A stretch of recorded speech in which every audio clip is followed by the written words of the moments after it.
इस कार्यक्रम के पुण्यार्जक हैं जैन इंटरनेशनल सेवा ऑर्गेनाइजेशन जीसो। निःशुल्क जैन माइनॉरिटी कार्ड प्राप्त करने के लिए 9059054563 व्हाट्सएप पर हाय सेंड करें और अपने नाम के साथ निःशुल्क जैन माइनॉरिटी कार्ड अभी प्राप्त करें।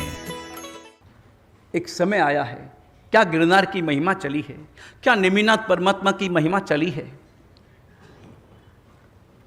एक समय था जब अपने गांवों में, अपने घरों में नेमिनाथ परमात्मा और महावीर स्वामी परमात्मा को विराजमान नहीं करते थे, क्योंकि परम वैरागी माने जाते हैं। परम वैरागी परमात्मा महावीर और परमात्मा महावीर नेमिनाथ, पता नहीं ये कहाँ से इस प्रकार की प्रक्रिया चली, लेकिन परमात्मा महावीर उनके तो हम शासन में हैं, उनसे बड़े तो उपकारी हमारे कोई नहीं हैं। सभी तीर्थंकर उपकारी हैं, मगर आसन्न उपकारी हमारे कौन? हम किनके शासन में? हम परमात्मा महावीर के शासन में।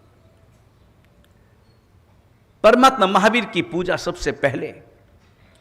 नेमिनाथ परमात्मा, उनका क्या जीवन रहा है, क्या अद्भुत जीवन रहा है।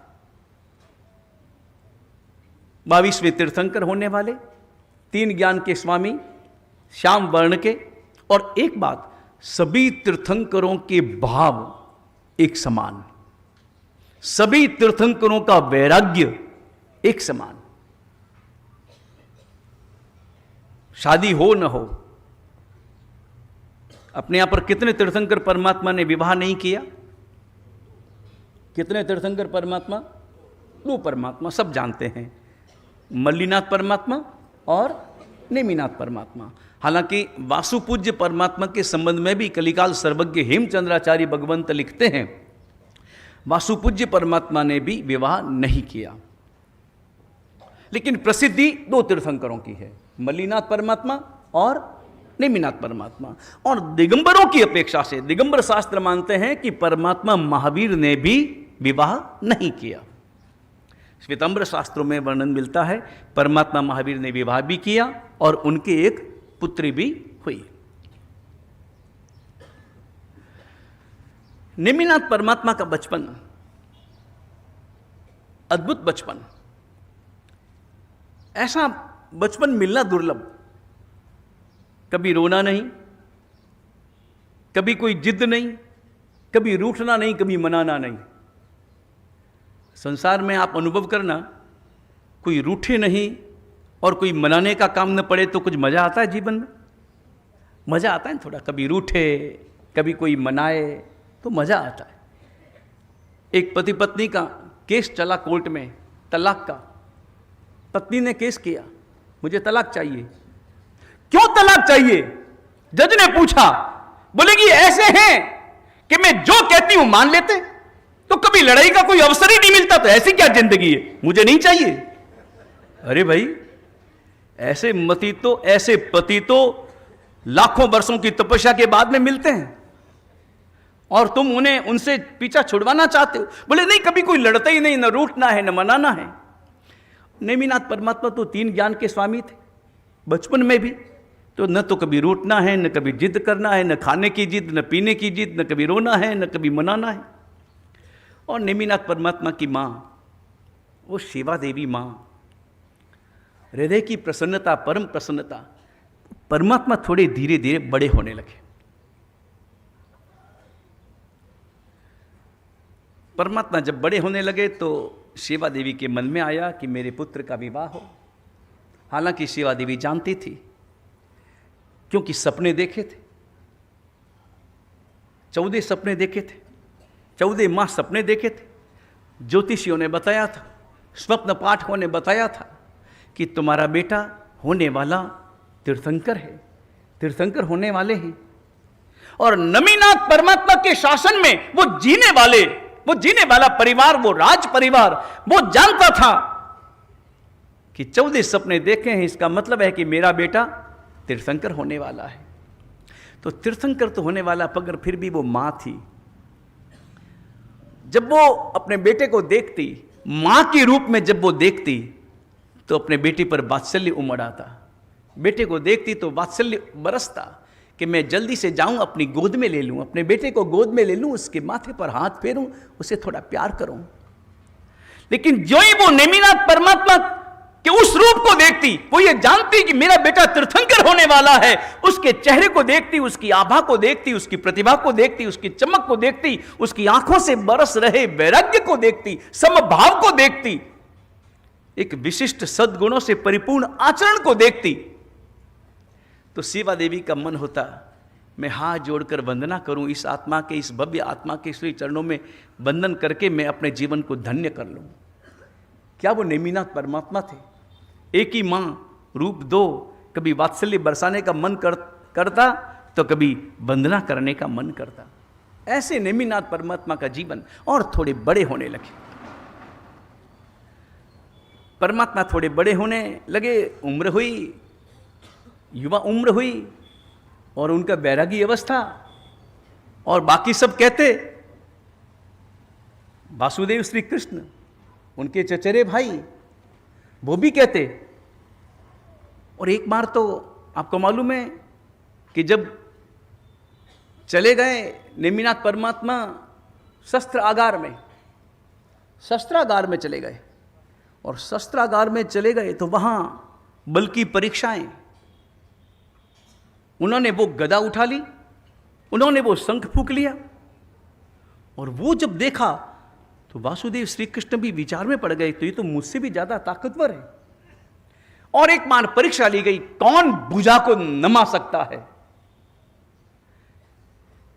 भुजा आगे की,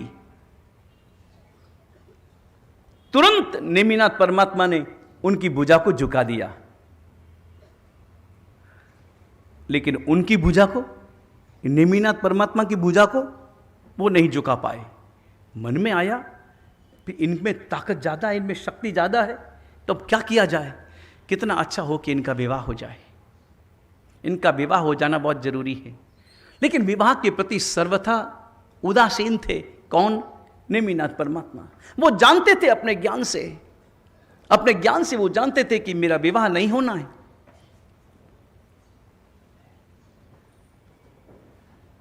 मेरी दीक्षा ऐसे ही होने वाली है।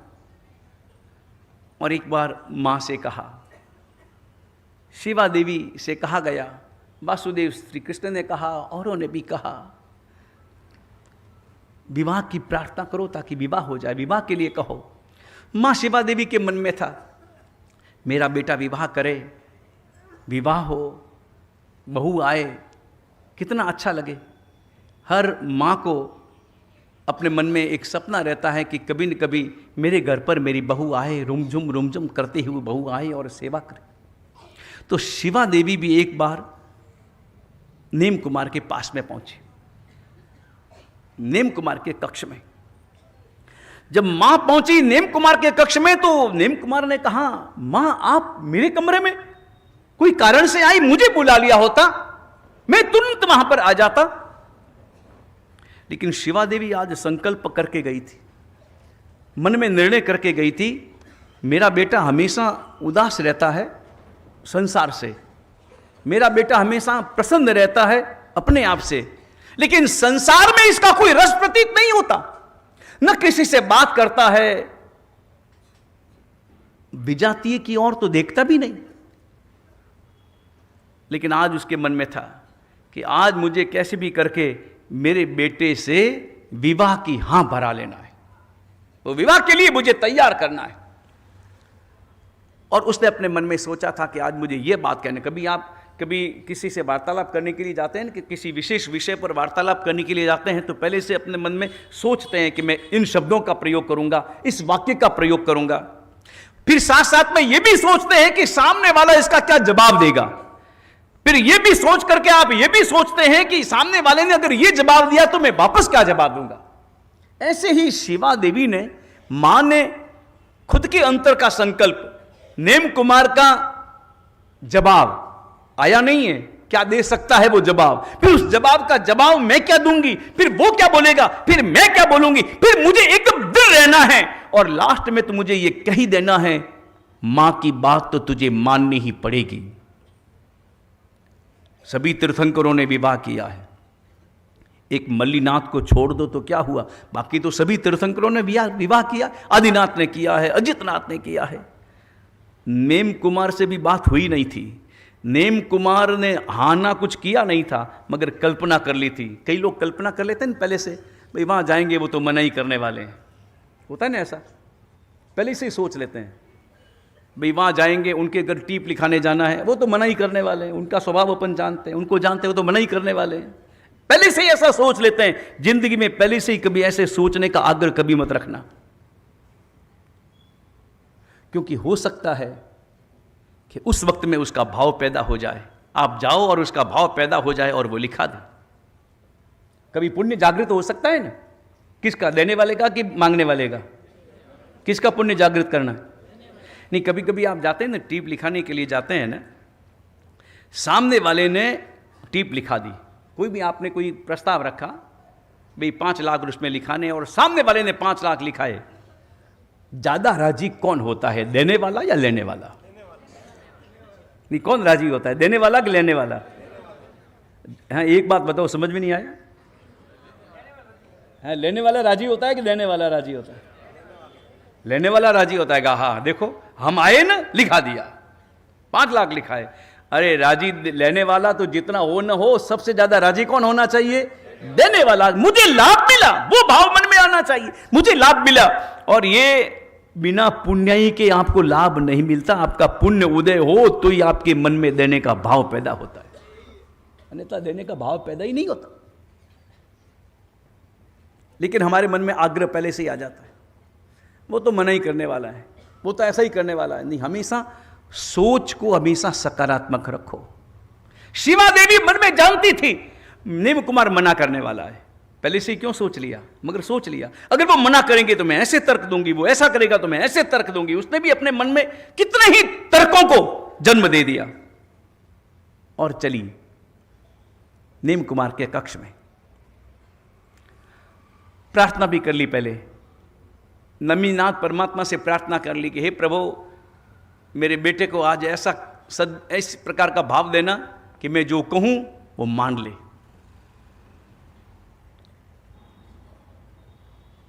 पहुंची नेम कुमार के पास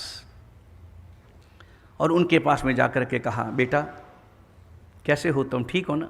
अरे माँ, मैं एकदम ठीक हूं, लेकिन पहले बताओ आप किस काम के लिए आए हैं? मुझे बुला लिया होता, आपको जो भी काम हो मुझे कहो। बेटा देखो, मैं काम तो कहूंगी, मैं एक बात, मेरी बात माननी पड़ेगी बेटा, एक बात मेरी माननी पड़ेगी, तू मना मत करना। मैंने कहा पहले आप बोलो तो सही। नहीं, तू पहले संकल्प कर, तू बोल कि मैं आपकी बात मानूंगा। वो तो पानी आने से पहले ही पाल बांध रही थी। आप बोलो तो सही मां, मैंने कौन सी बात आपकी टाली है, अब बताओ तो सही। मेरी बात तुम्हें, मैं जानती हूं कि तुम वैरागी हो, मगर मेरी बात तुम्हें माननी पड़ेगी। 24 तीर्थंकर, सभी तीर्थंकर वैरागी होते हैं, जन्म से ही वैरागी होते हैं। विवाह करने पर भी वो वैरागी हैं, उनका हृदय कभी भी भोगों में नहीं रहता, भोग भोगने पर भी उनका मन भोगों में नहीं होता। यह अद्भुत बात है। और इसलिए कि तीर्थंकर परमात्मा जो विवाह करते हैं और जो भोग भोगते हैं, वो भोग भोगने के लिए नहीं भोगते, वो कर्मों को खपाने के लिए भोग भोगते हैं।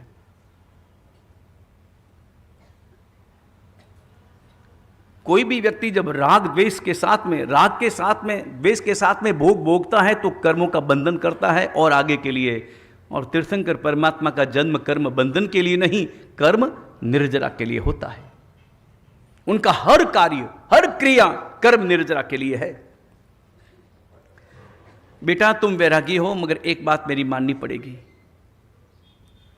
आप बोलो तो सही मां, आप जो बोलो मैं मानूंगा, आप बोलो तो सही। बेटा बस मेरी एक ही इच्छा है, एक ही इच्छा है मेरी, आखिरी इच्छा मान लो, अंतिम इच्छा मान लो, मूल इच्छा मान लो, एक ही मेरी इच्छा है, वो तुम्हें पूरी करनी पड़ेगी। मैं मां हूं, मां की इच्छा बेटा पूरी नहीं करेगा तो कौन करेगा? नेम कुमार ने कहा, मां इतनी लंबी भूमिका की क्या जरूरत है, एक बात कहो, जो भी कहना है वो कहो। नहीं बेटा, पहले तू संकल्प करके तू मेरी बात मानेगा ही। माँ एकदम से होशियार थी, पहले एक अच्छी तरह से उसको शब्दों में बांध लेना चाहती थी। तू मेरी बात मानेगा। माँ मैंने मना कब किया है? आप बोलो तो सही, बोल के तो बताओ। माँ ने कहा बेटा तू अपनी इच्छा से मत जी, मेरी इच्छा के लिए, मेरे खातिर तू मेरी बात मान। बात तो बताओ ना, इतनी देर हो गई, भूमिका, मुझे बात तो बताओ, बात क्या है? देखो बेटा बात एक ही है, देख मैं तुझे एक अद्भुत रूप में देखना चाहती हूं, मैं तुझे एक अलग दृश्य में देखना चाहती हूं। आप जो कहो मैं कर लूं, क्या करना है? बस मैं तुझे, अब उसने देखा कि मैंने अच्छी तरह से इसको प्रभाव में ले लिया है और नेम कुमार एकदम स्वीकार करने जैसा हो गया, उसकी मानसिकता एकदम स्वीकार करने जैसी है। और तब माँ ने कहा कि बेटा मैं तुझे दुल्हे के रूप में देखना चाहती हूं। बस मां इतनी सी बात, बनने के लिए तैयार, बस मैं दुल्हा बनने के लिए तैयार। मां को तो इतना अचरज हुआ कि तो न तो कोई तर्क दिया, न कोई ननुनच किया, न कोई मना किया, कुछ भी मना नहीं किया। ऐसा भी नहीं कहा मां इतनी क्या जल्दी है, बाद में करेंगे, देखेंगे, कुछ करेंगे, मेरे को नहीं करना। हाँ ना, संसार में भी किसी को तो एक बार तो मना करता है ना, एकाएक थोड़ी हाँ बोल लेता है। लेकिन तुमने तो एक बार में ही हाँ बोल ली। मैंने खाली कहा कि मैं तुझे दुल्हे के रूप में देखना चाहती हूं। ठीक है मां, मैं बन जाऊंगा दुल्हा। स्वीकार कर लिया। मां तो एकदम नाच उठी, बोले मैंने तो खोटी फोगट में कल्पनाएं की थी कि ये मना करेगा नहीं, ये तर्क करेगा नहीं, ये वो करेगा। इसने तो कुछ नहीं कहा, मैंने जो ही कहा हाँ बोली। मां के मन में आया आखिर बेटा तो मेरा है, मेरी बात नहीं मानेगा तो किसकी मानेगा। और नीम कुमार ने क्या स्वीकार किया था? विवाह करना स्वीकार किया था या दुल्हा बनना स्वीकार किया था? केवल दुल्हा बनना स्वीकार किया था। वो जानते थे कि दुल्हा तो मुझे बनना ही है, दुल्हा बनना तो मेरी नियति में लिखा है और दुल्हा बनकर मुझे जाना भी है।